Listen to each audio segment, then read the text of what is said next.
সন্ধ্যায় ছাদে কাপড় নিতে গিয়ে হঠাৎ পা পিছলে পড়ে যাচ্ছিলাম। ছেলে দৌড়ে এসে ধরে বল, মা, এভাবেই আমি তোমাকে সারা জীবন সামলাতে চাই। সন্ধ্যায় ছাদে শুকানো কাপড় নামাতে গেছিলাম। কাপড়ের লাইনে একটা শাড়ি উঁচুতে ঝুলানো ছিল। সেটা নামাতে গিয়ে একটা স্টুলে উঠলাম। শাড়িটা ধরতে গিয়ে ভারসাম্য হারিয়ে ফেললাম। পরে যাচ্ছিলাম পেছনের দিকে। মনে হলো এবার আর রক্ষা নেই। হঠাৎ কে যেন আমাকে জড়িয়ে ধরল। চোখ খুলে দেখি ছেলে। সে আমাকে শক্ত করে ধরে আছে। আমি তার বুকের উপর হেলান দিয়ে দাঁড়িয়ে আছি। আমার হার্ট অনেক জোরে ধুকপুক করছে। সে আমাকে সাবধানে নিচে নামিয়ে দিয়ে বলল, মা, তুমি ঠিক আছো? আমি হাঁপাতে হাঁপাতে বললাম, হ্যাঁ, তুমি না থাকলে আজ পড়ে যেতাম। সে আমার চুল ঠিক করে দিয়ে বলল, আমি তো আছিই তোমার জন্য। আমি কৃতজ্ঞতায় বললাম, ধন্যবাদ। সে আমার হাত ধরে বলল, মা, আমি এভাবেই সারা জীবন তোমার পাশে থাকতে চাই।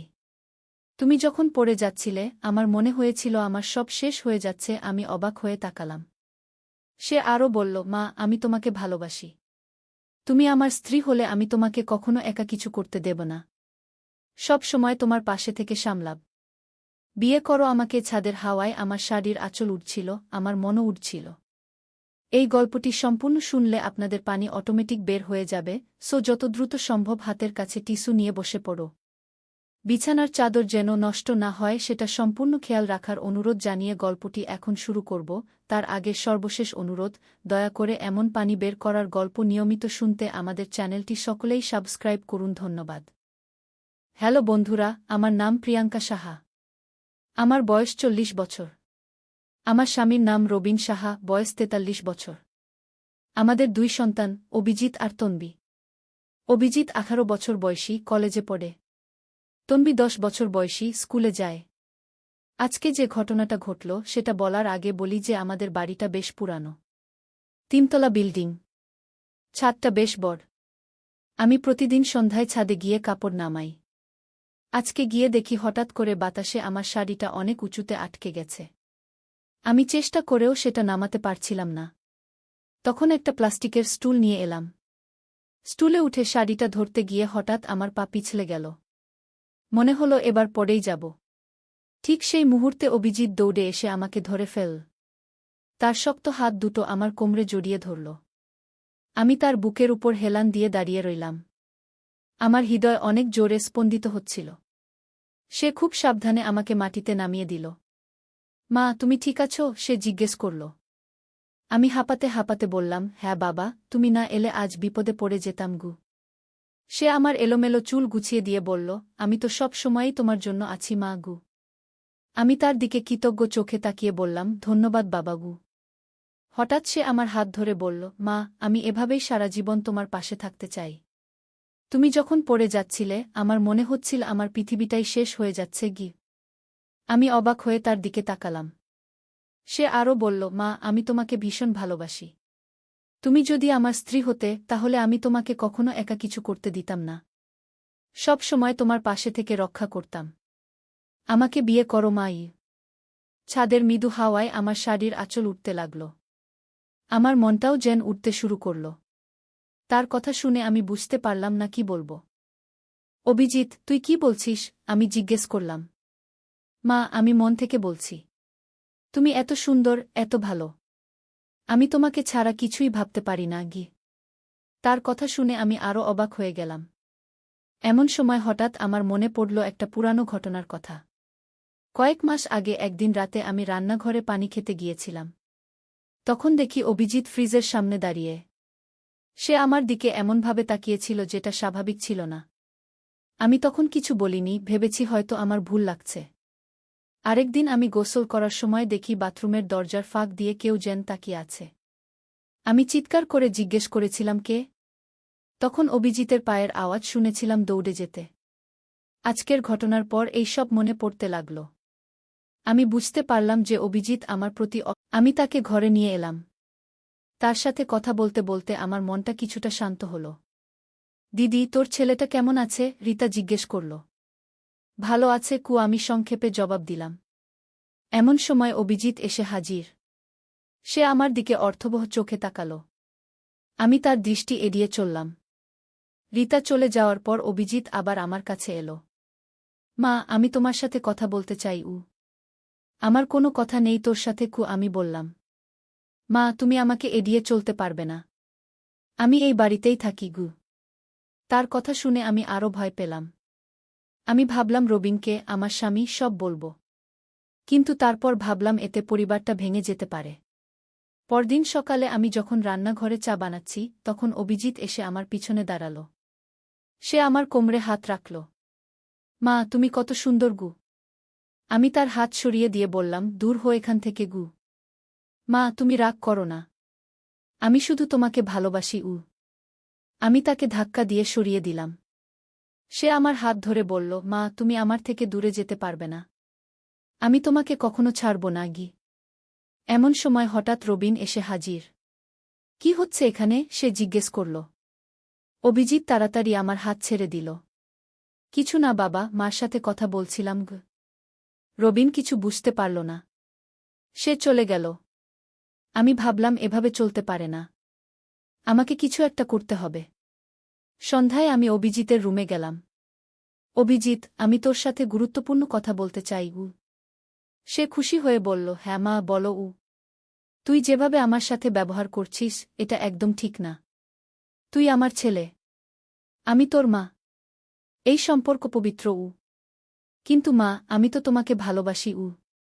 এটা ভালোবাসা না অভিজিৎ। এটা অসুস্থ মানসিকতা। তোর চিকিৎসা দরকার। আমার কোনো চিকিৎসা দরকার নেই। আমি সুস্থ আছি। আমি বুঝলাম তাকে বোঝানো কঠিন। আমি তার রুম থেকে বেরিয়ে এলাম। রাতে খাওয়ার সময় পুরো পরিবার টেবিলে বসলাম। রবিন, আমি, অভিজিৎ আর তন্বী। খাবার সময় অভিজিৎ আমার দিকে এমনভাবে তাকাচ্ছিল যেটা অস্বস্তিকর। খাওয়া শেষ হলে সবাই নিজ নিজ কাজে চলে গেল। আমি রান্নাঘরে থালাবাসন ধুচ্ছি। এমন সময় অভিজিৎ এসে বলল, মা, আমি তোমাকে সাহায্য করি। দরকার নেই। তুই যা গিয়ে, আমি বললাম। কিন্তু সে রান্নাঘরেই রইল। আমি থালা ধুতে ধুতে হঠাৎ অনুভব করলাম সে আমার একদম কাছে এসে দাঁড়িয়েছে। তার নিঃশ্বাস আমার গলায় লাগছে। আমি ঘুরে তাকালাম। সে আমার একদম সামনে। তার চোখে অদ্ভুত এক আগুন জ্বলছে। অভিজিৎ, সরে দাঁড়া। কিন্তু সে সরল না, বরং আরও কাছে এলো। মা, তুমি কত সুন্দর। তোমার ঠোঁট কত নরম।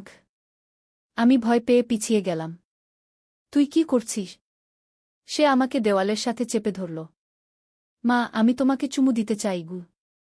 আমি চিৎকার করে বললাম, ছাড়ো আমাকে।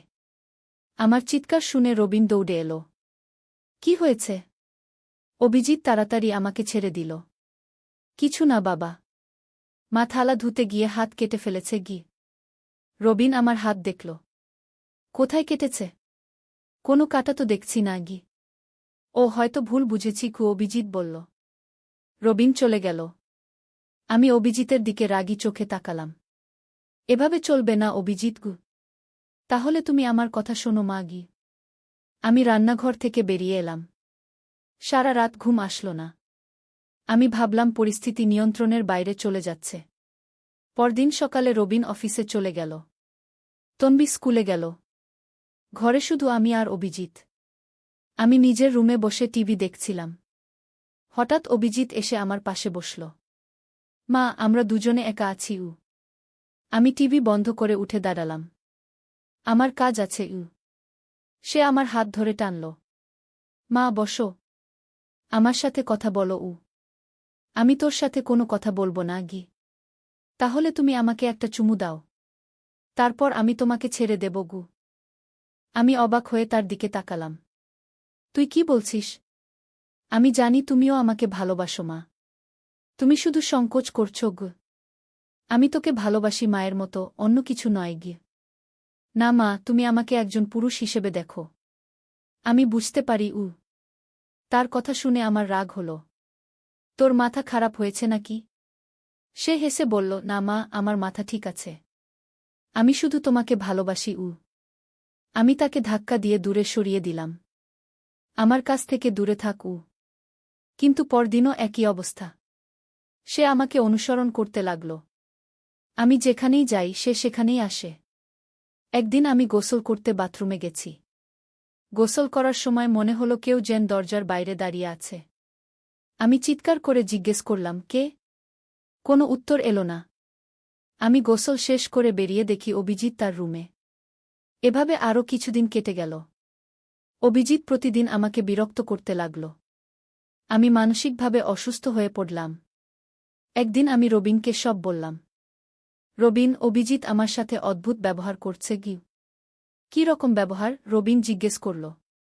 আমি সব খুলে বললাম। রবিন শুনে অবাক হয়ে গেল। এমন হতে পারে না। তুই নিশ্চয়ই ভুল বুঝেছিস। না রবিন, আমি ভুল বুঝিনি। সে সত্যিই এমন করছে। রবিন গম্ভীর হয়ে গেল।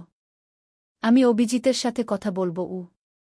পরদিন রবিন অভিজিতের সাথে কথা বলল। কি কথা হলো জানি না, কিন্তু তারপর থেকে অভিজিতের ব্যবহার বদলে গেল। সে আর আমার কাছে আসে না। আমার সাথে কোনো অদ্ভুত কথা বলে না। স্বাভাবিক ছেলের মতো ব্যবহার করে। কয়েক সপ্তাহ পর একদিন অভিজিৎ আমার কাছে এসে বলল, মা, আমি তোমার কাছে ক্ষমা চাই। কেন? আমি জিজ্ঞেস করলাম। আমি গত কয়েকদিন যেভাবে তোমার সাথে ব্যবহার করেছি সেটা ঠিক ছিল না। আমি বুঝতে পারিনি আমি কি করছিলাম। আমি তার দিকে তাকালাম। তার চোখে আগের মতো সেই অদ্ভুত আগুন নেই। স্বাভাবিক ছেলের চোখ। তুই ঠিক আছিস? আমি জিজ্ঞেস করলাম। হ্যাঁ মা, আমি ঠিক আছি। বাবা আমাকে একজন ডাক্তারের কাছে নিয়ে গিয়েছিল।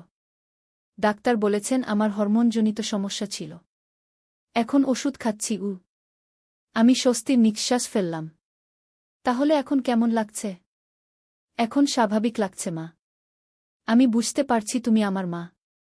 আগে আমার মাথা ঠিক ছিল না। আমি তার মাথায় হাত রাখলাম। ঠিক আছে বাবা, এসব ভুলে যা। কিন্তু সেদিন রাতে একটা অদ্ভুত ঘটনা ঘটল। আমি ঘুমাচ্ছিলাম। হঠাৎ মনে হলো কেউ আমার রুমে এসেছে। আমি চোখ খুলে দেখি অভিজিৎ আমার বিছানার পাশে দাঁড়িয়ে। অভিজিৎ, তুই কি করছিস এখানে? সে কিছু বলল না। শুধু আমার দিকে তাকিয়ে রইল। তার চোখে আবার সেই অদ্ভুত ভাব। তুই কি চাস? আমি জিজ্ঞেস করলাম। সে ধীরে ধীরে আমার কাছে এলো। আমি ভয় পেয়ে গেলাম।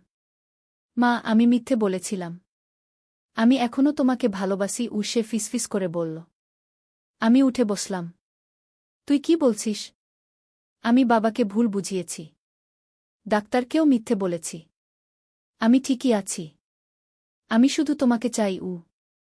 আমার হৃদয় জোরে স্পন্দিত হতে লাগল। অভিজিৎ, তুই আবার শুরু করিস না। সে আমার বিছানায় বসে পড়ল। মা, আমি জানি তুমিও আমাকে চাও। তুমি শুধু ভয় পাচ্ছ। আমি তোকে চাই না। তুই আমার ছেলে। কিন্তু আমি তোমার ছেলে হতে চাই না। আমি তোমার স্বামী হতে চাই। তার কথা শুনে আমার গা শিউরে উঠল। আমি উঠে দাঁড়ানোর চেষ্টা করলাম। কিন্তু সে আমার হাত ধরে ফেল। মা, তুমি কোথাও যেতে পারবে না। আজ আমি তোমার সাথে থাকব। আমি চিৎকার করতে গেলাম। কিন্তু সে আমার মুখে হাত চাপা দিল। চিৎকার করো না মা। বাবা আর তন্বী ঘুমিয়ে আছে। আমি তার হাত সরানোর চেষ্টা করলাম। কিন্তু সে শক্ত করে ধরে রাখল। মা, আমি তোমাকে কষ্ট দিতে চাই না। তুমি শান্ত থাকো। আমি তার চোখের দিকে তাকালাম। সেখানে পাগলামির ছাপ দেখলাম। হঠাৎ একটা আওয়াজ এলো। কেউ বাথরুম ব্যবহার করছে। অভিজিৎ ভয় পেয়ে আমাকে ছেড়ে দিল। আমি পরে আসব মা বলে সে চলে গেল। আমি সারা রাত জেগে রইলাম। সকালে রবিনকে সব বললাম। রবিন, অভিজিৎ এখনো সুস্থ হয়নি। কালকে রাতে সে আমার রুমে এসেছিল। রবিন রেগে গেল। কি? এমন হতে পারে না। সত্যি বলছি। সে মিথ্যে বলেছে যে সে ভালো হয়েছে। রবিন অভিজিতের রুমে গেল। তারা দুজনে অনেক কথা বলল। শেষে রবিন এসে বলল অভিজিৎ স্বীকার করেছে। সে বলেছে তার এখনো সমস্যা আছে। তাহলে এখন কি করব? আমি তাকে ঢাকায় আমার বড় ভাইয়ের কাছে পাঠিয়ে দেব। সেখানে ভালো চিকিৎসা করাব। পরদিনই অভিজিৎকে ঢাকা পাঠিয়ে দেওয়া হল। যাওয়ার আগে সে আমার কাছে এসে বলল, মা, আমি ফিরে আসব। তার কথা শুনে আমার গা শিউরে উঠল। কিন্তু আমি কিছু বললাম না। অভিজিৎ চলে যাওয়ার পর ঘরে শান্তি ফিরে এলো। আমি স্বস্তি পেলাম। তন্বী জিজ্ঞেস করল, মা, দাদা কোথায় গেছে? দাদা ঢাকায় পড়াশোনা করতে গেছে আমি বললাম। প্রায় 2 মাস পর একদিন অভিজিৎ ফোন করল। মা, আমি কেমন আছি জানো? কেমন আছিস? আমি জিজ্ঞেস করলাম। আমি অনেক ভালো আছি। ডাক্তার বলেছেন আমি প্রায় সুস্থ হয়ে গেছি। তাই? সেটা ভালো খবর। মা, আমি তোমার সাথে দেখা করতে চাই। তুই এখানে আসবি? হ্যাঁ, আমি চাই তুমি দেখো আমি কতটা পরিবর্তন হয়েছি। আমি রবিনের সাথে কথা বললাম। রবিন বলল, ডাক্তার বলেছেন সে ভালো হয়ে গেছে। তাকে আসতে দেখি। কয়েকদিন পর অভিজিৎ ফিরে এলো। তাকে দেখে আমি অবাক। সে অনেক পরিবর্তন হয়েছে। আগের মতো অদ্ভুত আচরণ করছে না। স্বাভাবিক ছেলের মতো কথা বলছে। মা, আমি তোমার কাছে ক্ষমা চাই। আমি আগে যা করেছি সেটা অনেক খারাপ ছিল। ঠিক আছে বাবা। তুই এখন ভালো আছিস, সেটাই গুরুত্বপূর্ণ। কয়েকদিন স্বাভাবিকভাবে কাটল। অভিজিৎ পড়াশোনায় মন দিল। কোনো অদ্ভুত আচরণ করল না। কিন্তু একদিন হঠাৎ একটা ঘটনা ঘটল যেটা আমাদের জীবন পুরোপুরি বদলে দিল। সেদিন সকালে আমি রান্নাঘরে কাজ করছিলাম। হঠাৎ বাইরে অনেক শোরগোল শুনতে পেলাম। আমি জানালা দিয়ে দেখলাম পাশের বাড়ির ছাদে আগুন লেগেছে। আমি চিৎকার করে সবাইকে ডাকলাম। আগুন! আগুন লেগেছে! রবিন আর অভিজিৎ দৌড়ে এলো। আমরা সবাই ছাদে উঠলাম। দেখি আগুন আমাদের বাড়ির দিকেও ছড়িয়ে আসছে। তাড়াতাড়ি পানি আনো, রবিন চিৎকার করল। আমরা সবাই পানি নিয়ে আগুন নেভানোর চেষ্টা করলাম। কিন্তু আগুন অনেক বড় হয়ে গেছে। এমন সময় হঠাৎ আমি দেখলাম তন্বী কোথায় নেই। আমি চিৎকার করে বললাম, তন্বী কোথায়? রবিন তাকাল। অভিজিৎও তাকাল। কিন্তু তন্বী কোথাও দেখা যাচ্ছে না। তন্বী! তন্বী! আমি চিৎকার করে ডাকলাম। হঠাৎ দোতলা থেকে তন্বীর কান্নার আওয়াজ শুনতে পেলাম। আমি বুঝলাম সে ভয়ে ঘরে লুকিয়ে আছে। আমি তন্বীকে আনি কি বলে আমি দৌড়ে গেলাম। কিন্তু সিঁড়িতে নামার সময় হঠাৎ আমার পা পিছলে গেল। আমি নিচে পড়ে গেলাম। আমার পায়ে চোট লাগল। উঠতে পারছিলাম না। এমন সময় অভিজিৎ দৌড়ে এসে আমাকে তুলে ধরল। মা, তুমি ঠিক আছো? আমার পায়ে ব্যথা। কিন্তু তন্বীকে বাঁচাতে হবে। আমি তন্বীকে নিয়ে আসি। তুমি এখানে থাকো। অভিজিৎ দৌড়ে তন্বীর রুমে গেল। কিছুক্ষণ পর তন্বীকে কোলে করে নিয়ে এলো। তন্বী কাঁদছিল। মা, ভয় পেয়ে গেছি কি তন্বী বলল। আমি তাকে জড়িয়ে ধরলাম। কিছু হবে না মা। এমন সময় ফায়ার সার্ভিস এসে পৌঁছাল। তারা আগুন নেভাল। আমাদের বাড়ির তেমন ক্ষতি হয়নি, কিন্তু পাশের বাড়ি অনেক পুড়ে গেছে। সে রাতে আমরা সবাই একসাথে বসেছিলাম। রবিন বলল, আজ যদি অভিজিৎ না থাকত তাহলে বিপদে পড়ে যেতাম। অভিজিৎ বলল, আমি তো পরিবারের একজন। এটা আমার দায়িত্ব। আমি তার দিকে তাকালাম।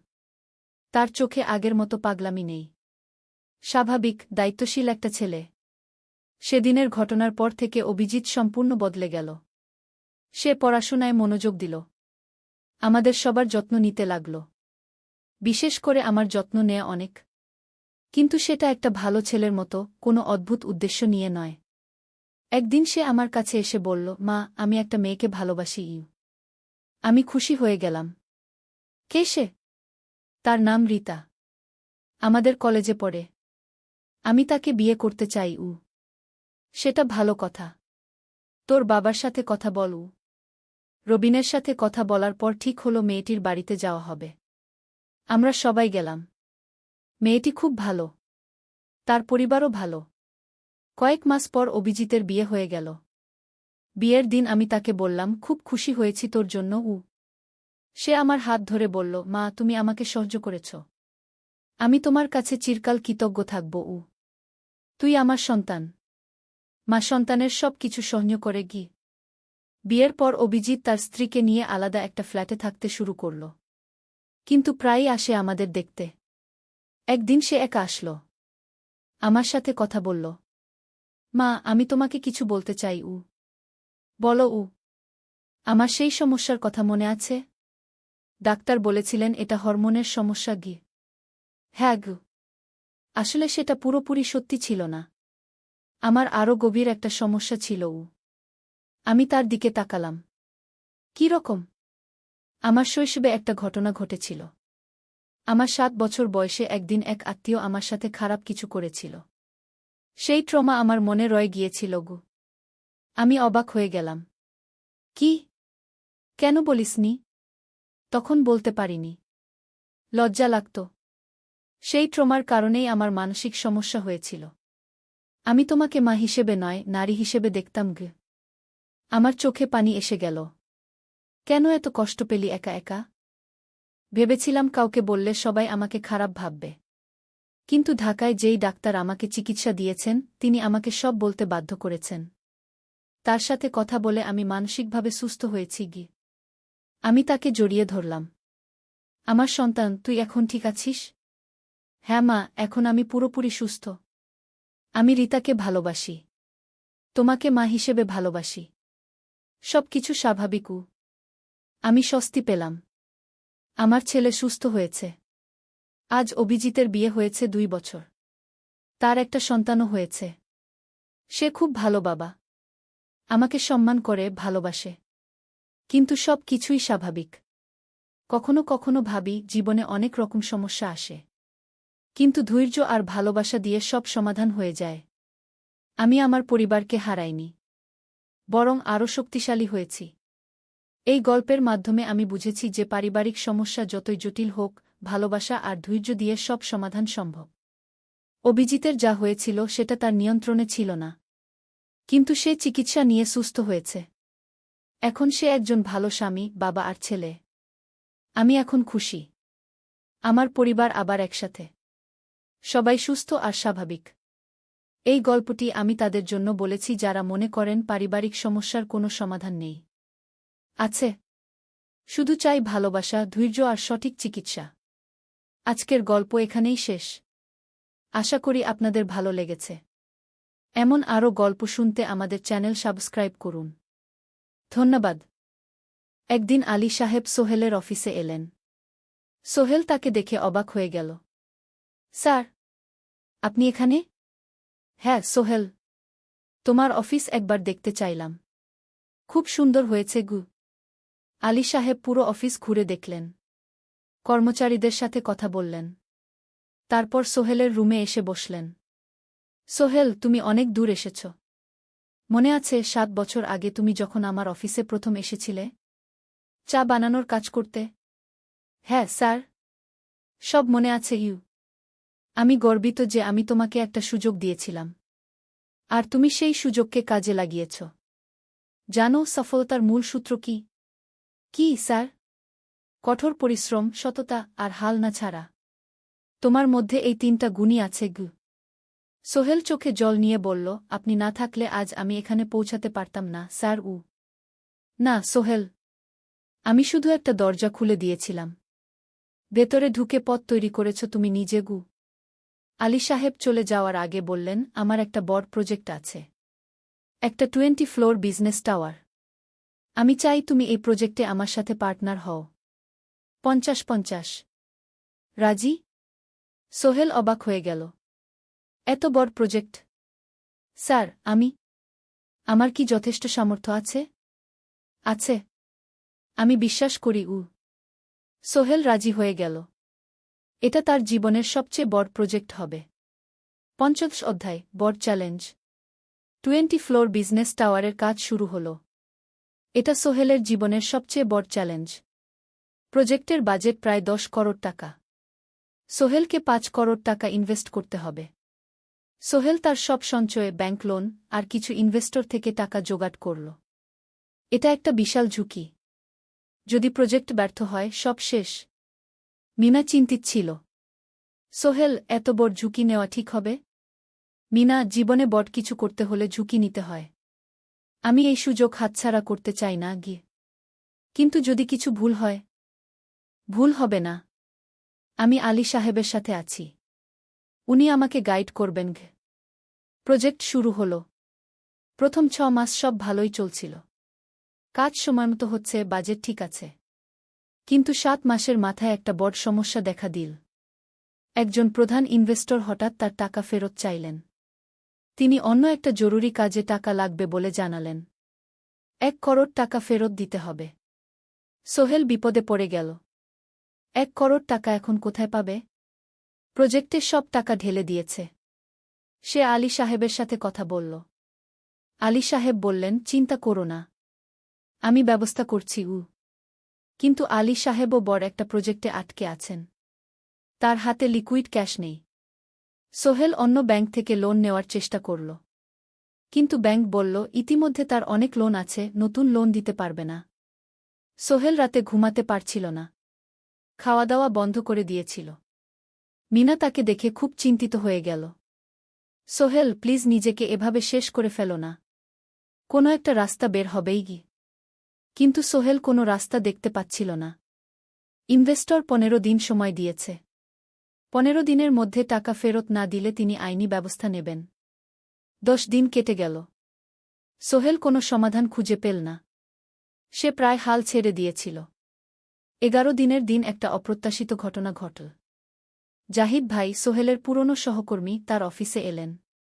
জাহিদ ভাই এখন একটা রিয়েল এস্টেট কোম্পানিতে সিনিয়র ম্যানেজার। সোহেল, আমি তোমার সমস্যার কথা শুনেছি গু। হ্যাঁ ভাই, আমি বিপদে পড়েছি গু। আমি তোমাকে সাহায্য করতে চাই। আমার কিছু সঞ্চয় আছে, 5 লাখ টাকা। তুমি নাও। সোহেল চোখে জল নিয়ে বলল, ভাই আমি কিছু বলার দরকার নেই। তুমি আমাকে অনেক কিছু শিখিয়েছ। তোমার কাছ থেকে পরিশ্রম আর সততা শিখেছি। এখন আমার পালা তোমাকে সাহায্য করার। জাহিদ ভাই চলে যাওয়ার পর আরও 2 জন এলো। একজন সোহেলের পুরনো ক্লায়েন্ট, আরেকজন তার কর্মচারী। 2 জন মিলে আরও 8 লাখ টাকা দিল। করিম মামা 20 লাখ টাকা ব্যবস্থা করলেন। তার কিছু বন্ধুদের কাছ থেকে ধার করে। মিনা তার সব গয়না বিক্রি করে 10 লাখ টাকা দিল। সবাই মিলে প্রায় 45 লাখ টাকা জোগাড় হল। বাকি 65 লাখ টাকা সোহেল তার অফিসের সব অ্যাসেট বিক্রি করে আর একটা প্রাইভেট ফিন্যান্স কোম্পানি থেকে উচ্চ সুদে লোন নিয়ে ব্যবস্থা করল। ঠিক 14 দিনের দিন সোহেল ইনভেস্টরকে 1 কোটি টাকা ফেরত দিল। ইনভেস্টর টাকা নিয়ে চলে গেলেন। সোহেল তার অফিসে ফিরে এসে চেয়ারে বসে কাঁদল। এত চাপ, এত টেনশন, সব যেন একসাথে বের হয়ে এলো। মিনা এসে তাকে জড়িয়ে ধরল। আমরা পেরেছি সোহেল, আমরা পেরেছি গু। ষোড়শ অধ্যায়, পুনরুদ্ধার। এই ঘটনার পর সোহেল আরও সাবধান হয়ে গেল। সে বুঝল, ব্যবসায় শুধু সাহস নয়, বুদ্ধিও লাগে। ঝুঁকি নিতে হয়, কিন্তু হিসাব করে। প্রজেক্ট চলতে থাকল। এবার সোহেল আরও সতর্কতার সাথে সবকিছু পরিচালনা করল। প্রতিটা খরচ হিসাব করল, প্রতিটা সিদ্ধান্ত ভেবেচিন্তে নিল। আরও 1 বছর পর 20 ফ্লোর বিজনেস টাওয়ার সম্পন্ন হল। চমৎকার বিল্ডিং, শহরের অন্যতম সুন্দর ভবন। বিল্ডিংয়ের উদ্বোধন অনুষ্ঠানে শহরের মেয়র এলেন। অনেক ব্যবসায়ী, সাংবাদিক এল। সোহেলের নাম পত্রিকায় ছাপা হল। স্বপ্নের শহরে এক তরুণ উদ্যোক্তার সফলতার গল্প। প্রজেক্ট থেকে সোহেলের লাভ হল প্রায় 2 কোটি টাকা। এই টাকা দিয়ে সে সব ঋণ শোধ করল। জাহিদ ভাইয়ের টাকা ফেরত দিল। করিম মামার ঋণ শোধ করল। যারা সাহায্য করেছিল সবাইকে টাকা ফেরত দিল। মিনার জন্য নতুন গয়না কিন। আরও সুন্দর। তার মাকে গ্রামে একটা নতুন পাকা বাড়ি বানিয়ে দিল। মা কাঁদতে কাঁদতে বললেন, তোর বাবা বেঁচে থাকলে কত খুশি হতো। তুই আমার সব স্বপ্ন পূরণ করেছিস গে। সোহেল নিজেদের জন্য একটা ফ্ল্যাট কিন। 4 রুমের ফ্ল্যাট, সমুদ্রের কাছে। এখন আর ভাড়া বাড়িতে থাকতে হয় না। সপ্তদশ অধ্যায়, প্রতিদান। সোহেল এখন একজন প্রতিষ্ঠিত উদ্যোক্তা। কিন্তু সে তার শেখ ভোলেনি। যে গ্রাম থেকে সে এসেছে, যারা তাকে সাহায্য করেছে, কাউকেই ভোলেনি। সে তার গ্রামে একটা স্কুল বানিয়ে দিল। সোহেল ফাউন্ডেশন স্কুল কো গরিব ছেলেমেয়েরা ফ্রিতে পড়তে পারবে। ভালো শিক্ষক নিযোগ দিল। ভালো পড়াশোনার ব্যবস্থা করল। শহরে একটা ফ্রি মেডিকেল ক্লিনিক খুলল। গরিব মানুষরা ফ্রিতে চিকিৎসা পাবে। প্রতি বছর 10 জন মেধাবী কিন্তু গরিব ছাত্রছাত্রীকে স্কলারশিপ দেওয়া শুরু করল। তারা বিনামূল্যে পড়াশোনা করতে পারবে। একদিন একটা টিভি চ্যানেল সোহেলের ইন্টারভিউ নিতে এলো। আপনার সফলতার গোপন সূত্র কি? সোহেল একটু ভেবে বলল, কঠোর পরিশ্রম, সততা আর হাল না ছাড়া। এই 3টা জিনিস যদি কারো মধ্যে থাকে, সে যে কোনো কিছু অর্জন করতে পারে। আর সবচেয়ে বড় কথা, যারা আমাকে সাহায্য করেছে তাদের ছাড়া আমি কিছুই না। একা কেউ সফল হতে পারে না গি। আপনার পরবর্তী স্বপ্ন কি? আমি চাই আরও মানুষকে সাহায্য করতে। আমার মতো যারা গ্রাম থেকে শহরে আসে তাদের জন্য একটা ট্রেনিং সেন্টার খুলব। তারা সেখানে বিভিন্ন স্কিল শিখতে পারবে, চাকরি পাবে, নিজের পায়ে দাঁড়াতে পারবে। অষ্টাদশ অধ্যায়, নতুন প্রজন্ম। আরও 5 বছর কেটে গেল। সোহেল এখন ৪৫ বছরের। তার মেয়ে সারা এখন 9 বছরের। স্কুলে ক্লাস 4-এ পড়ে। খুব মেধাবী মেয়ে। একদিন সারা বাবাকে জিজ্ঞেস করল, বাবা, তুমি কিভাবে এত বড় হলে? আমার বন্ধুরা বলে তুমি একজন সফল মানুষ গো। সোহেল তাকে কোলে নিয়ে বসল। বাবা, তুমি জানো তোমার দাদু ছিলেন একজন স্কুল শিক্ষক। খুব সৎ মানুষ। কিন্তু আমরা গরিব ছিলাম। আমি রিকশা চালাতাম গো। রিকশা? সত্যি? হ্যাঁ। তারপর আমি এই শহরে এলাম। অনেক কষ্ট করেছি। কিন্তু হাল ছাড়িনি। মানুষ আমাকে সাহায্য করেছে। আর আমি কঠোর পরিশ্রম করেছি। বাবা, আমিও কি তোমার মতো হতে পারব? অবশ্যই পারবে বাবা। তবে মনে রেখো, সফলতা মানে শুধু টাকা পয়সা না। সফলতা মানে ভালো মানুষ হওয়া, অন্যদের সাহায্য করা, সৎ থাকা। সারা মাথা নাড়ল। আমি ভালো মানুষ হব বাবা। সোহেল তার মেয়েকে জড়িয়ে ধরল। মনে মনে ভাবল তার জীবনের সব কষ্ট সার্থক হয়েছে। মিনা রান্নাঘর থেকে ডাকল, খাবার তৈরি। এসো। সোহেল সারাকে নিয়ে ডাইনিং টেবিলে গেল। ঋতু এসেছে। সে এখন বিয়ে করেছে, তার একটা ছেলে হয়েছে। সোহেলের মা মাঝে মাঝে চট্টগ্রামে বেড়াতে আসেন।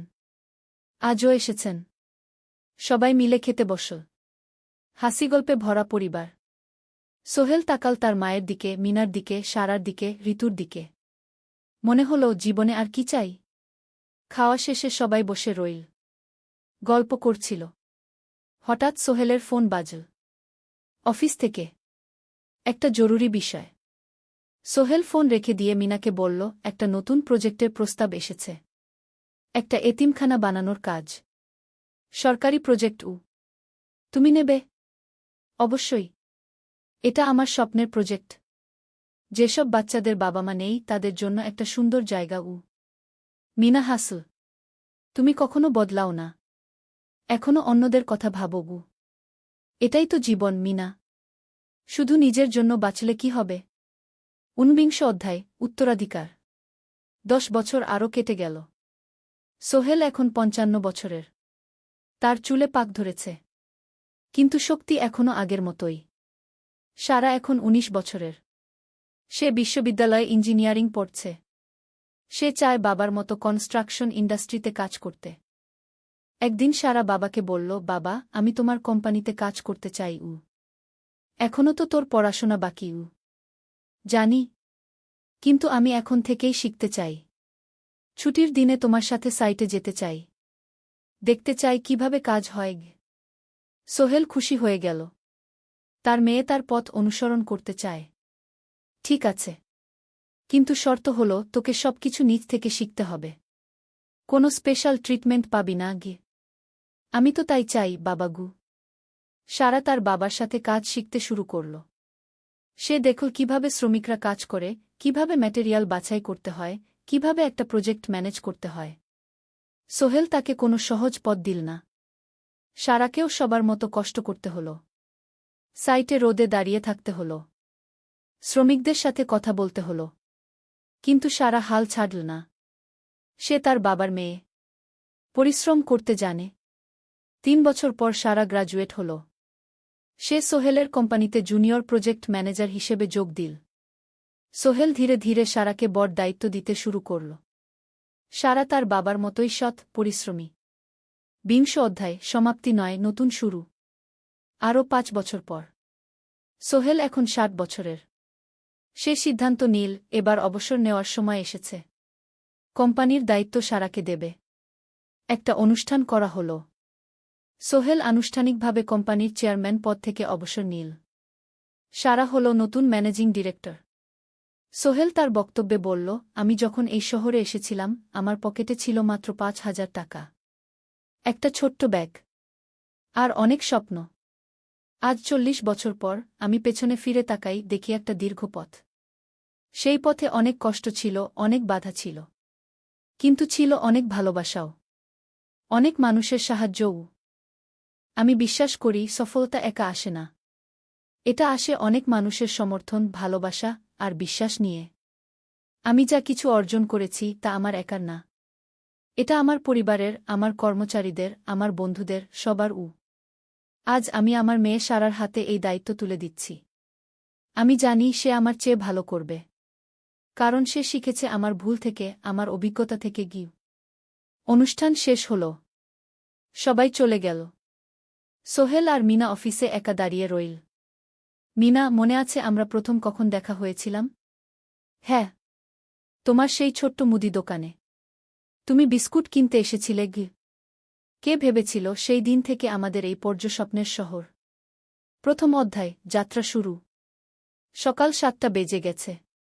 ঢাকার কমলাপুর রেলস্টেশনে মানুষের ভিড়। চারদিকে চা বিস্কুট বিক্রেতাদের চিৎকার, ট্রেনের হর্ন আর যাত্রীদের কোলাহল। এই বিশাল ভিড়ের মধ্যে একটা ছোট্ট ব্যাগ হাতে দাঁড়িয়ে আছে সোহেল। বয়স মাত্র ২২। গায়ের রং শ্যামলা, চোখে স্বপ্নের ঝিলিক। ভাইজা, চট্টগ্রামের টিকিট আছে? সোহেল টিকিট কাউন্টারের সামনে দাঁড়িয়ে জিজ্ঞেস করল। আছে। ৩০ টাকা। কাউন্টারের লোকটা উত্তর দিল। সোহেল তার পকেট থেকে টাকা বের করল। মোট ৫,০০০ টাকা। এই টাকা সে জমিয়েছে গত ৩ বছরে রিকশা চালিয়ে। তার স্বপ্ন ছিল চট্টগ্রাম গিয়ে একটা ভালো চাকরি পাওয়া। গ্রামে আর থাকতে চায় না সে। বাবা মারা গেছেন ১০ বছর আগে। মা আর ছোট বোন ঋতুকে নিয়ে সংসার চালাচ্ছিল রিকশা চালিয়ে। কিন্তু এভাবে তো আর সারা জীবন চলবে না। টিকিট কেটে সোহেল প্ল্যাটফর্মে এল। ট্রেন ছাড়বে আর মাত্র ১৫ মিনিট পরে। সে একটা বেঞ্চে বসে পড়ল। ব্যাগটা বুকের কাছে চেপে ধরল। এই ব্যাগে আছে তার সব সম্পদ, কিছু কাপড়, একটা ছোট্ট ফটো ফ্রেমে বাবা মায়ের ছবি, আর কিছু টাকা। কোথায় যাচ্ছেন? পাশে বসা একজন বয়স্ক মানুষ জিজ্ঞেস করলেন। চট্টগ্রাম কাকা। চাকরি খুঁজতে যাচ্ছি। সোহেল বিনয়ের সাথে উত্তর দিল। ভালো, তবে শহরে সাবধানে থাকবেন।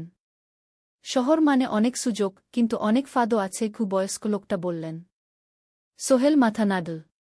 সে জানে শহরের জীবন সহজ না, কিন্তু তার কোনো বিকল্প নেই। গ্রামে রিকশা চালিয়ে মাসে ৩,৫০০ টাকা আয় হতো।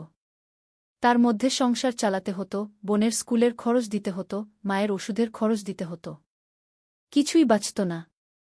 আর এই জীবন থেকে বেরোনোর একটাই পথ, শহরে গিয়ে ভালো কাজ খুঁজে নেওয়া।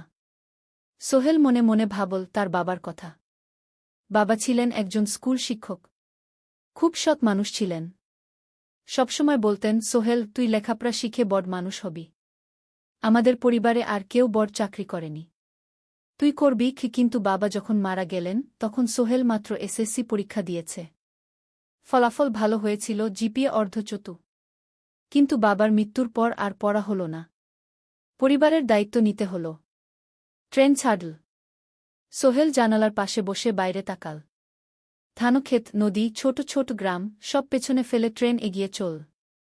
সোহেলের মনে হল সে যেন তার পুরনো জীবনটাকেও পেছনে ফেলে আসছে। ট্রেনে একজন হকার এসে চা বিক্রি করছিল।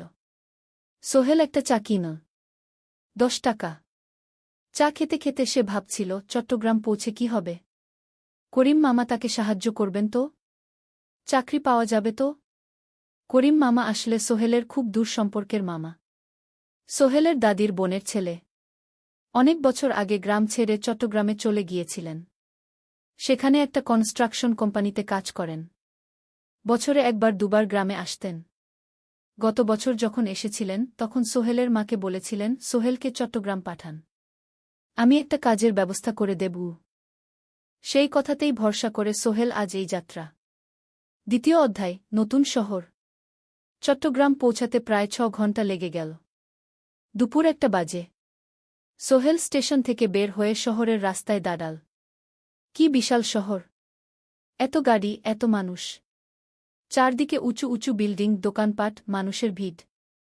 সোহেল কিছুক্ষণ দাঁড়িয়ে থাকল, সব কিছু দেখতে দেখতে। তার মনে হচ্ছিল সে যেন অন্য কোনো পৃথিবীতে এসে পড়েছে। তার পকেটে একটা ছোট্ট কাগজ আছে। সেখানে লেখা একটা ঠিকানা, করিম মিয়া, বাড়ি নং 23, রোড নং 5, আগ্রাবাদ, চট্টগ্রামকে। সোহেল একটা রিকশা ডাকল। কত নেবেন আগ্রাবাদ যেতে? 50 টাকা গু। সোহেল রিকশায় উঠল। রাস্তার দুধারে দোকান, মার্কেট, অফিস, সব কিছু দেখতে দেখতে সে অবাক হয়ে গেল। এত বড় শহর, এত কিছু! গ্রামের সেই ছোট্ট বাজারের সাথে কোনো তুলনাই হয় না। প্রায় আধা ঘণ্টা পর রিকশা একটা পুরনো বাড়ির সামনে থামল। 3 তলা বাড়ি, কিন্তু রং উঠে গেছে। সিঁড়ি দিয়ে উঠে 3য় তলায় করিম মামার ফ্ল্যাটে নক করল। দরজা খুলল এক মধ্যবয়সী মহিলা। কে? আসসালামু আলাইকুম আপা। আমি সোহেল। নোয়াখালীর গ্রাম থেকে এসেছি। করিম মামা বাড়িতে আছেন? মহিলা তাকে মাথা থেকে পা পর্যন্ত দেখল। করিম তো অফিসে গেছে। তুমি কে? কোথা থেকে এসেছ? সোহেল সব খুলে বলল। মহিলা তাকে ভেতরে ঢুকতে দিল। বসো। করিম সন্ধ্যায় ফিরবে গু। ফ্ল্যাটটা ছোট। 2টো রুম, একটা ছোট্ট রান্নাঘর আর একটা বাথরুম। কিন্তু সোহেলের কাছে খুব সুন্দর লাগল। গ্রামের সেই টিনের ঘরের চেয়ে তো অনেক ভালো। মহিলা তার নাম জানাল সালমা। করিম মামার স্ত্রী। তাদের 2টো ছেলে, একজন ক্লাস 8-এ পড়ে, আরেকজন ক্লাস 5-এ। খেয়েছ? সালমা আপা জিজ্ঞেস করল। না আপা গু। অপেক্ষা করো। ভাত আছে, মাছ আছে। খাও। সোহেল প্রথমে রাজি হতে চাইল না, কিন্তু খুব খিদে পেয়েছিল। সকাল থেকে শুধু একটা চা আর বিস্কুট খেয়েছে। খাওয়া দাওয়ার পর সোহেল বসে রইল। সালমা আপা তাকে গল্প করতে লাগল। তোমার মা কেমন আছেন? তোমার বোন? ভালো আছে আপা।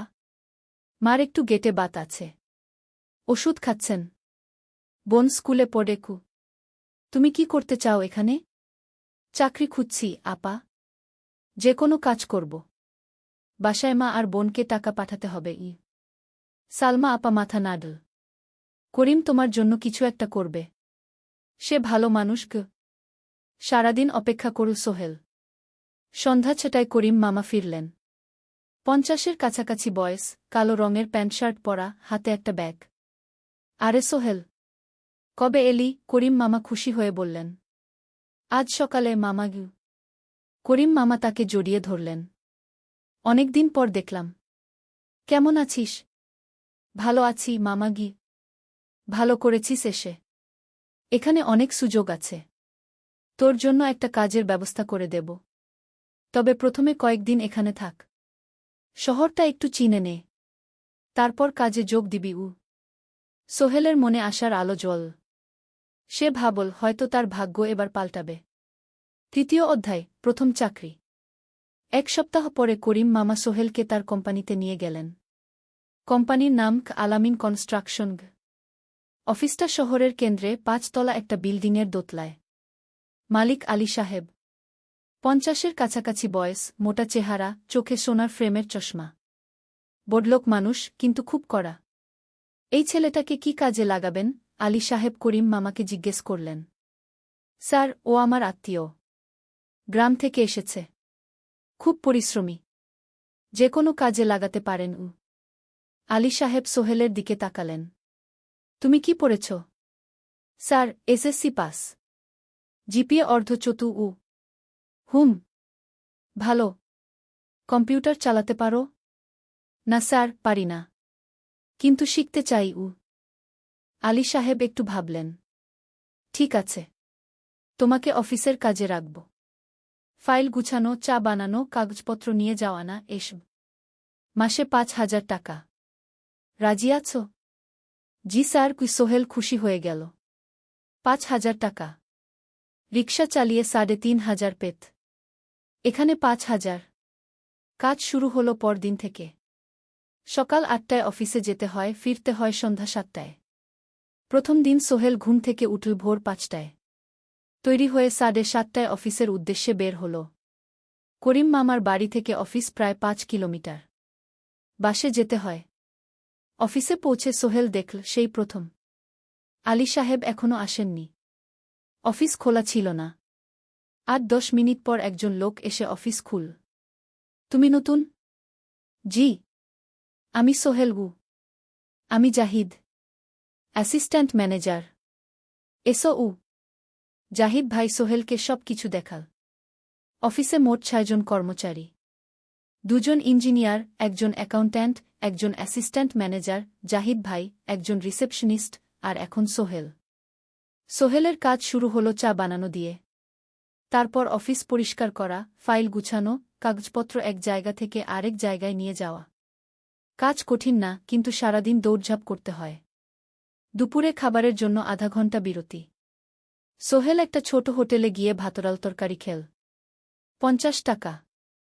সন্ধ্যায় অফিস বন্ধ হল। সোহেল ক্লান্ত হয়ে বাসায় ফিরল। কেমন লাগল প্রথম দিন? করিম মামা জিজ্ঞেস করলেন। ভালো মামা। অনেক কিছু শিখলাম গ।